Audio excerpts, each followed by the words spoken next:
Ginawa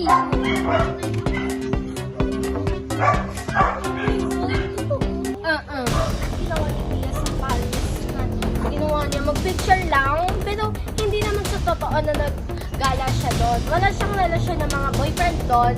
And tigil-tigilan mo nga yung narrative sa mind mo. Tigil-tigilan mo lang. Ay, isip ko kasi, lagi ko na lang nakikita ang narrative mo dito. Tsaka, pag ako nagtrabaho dito, ako na lang ang hindi binibigyan ng opinion. Okay lang yon, that's freaking fine.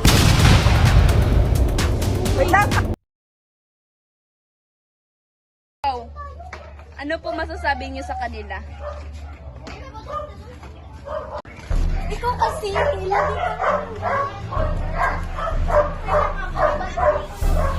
Ang pangit na ugali mo pa ba siya nga eh. Ikaw din wala kang paki. Siyempre, ikaw na una eh. Hindi, ikaw nga ikaw yun. Kanina ako na. Ba't iniiwas mo yung kakabit-rating mo na yan? Ano kasi, ba't yung, ganyan kasi mga naririnig ko na, Lagi namang umaaway sila.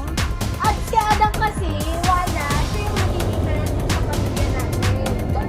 Siya nga! Hindi siya nga, naiisip ko. Ikaw yun eh. Ikaw yun. Ikaw nagpapalala ng away dito eh. Hindi ako naghanap gulo. Hindi, naghahanap ka talaga ng gulo Hindi nga ako naghanap ng gulo. Naghahanap ka ng gawin ko, hindi pa rin sila tumitigil. Nakakainis na talaga silang dalawa.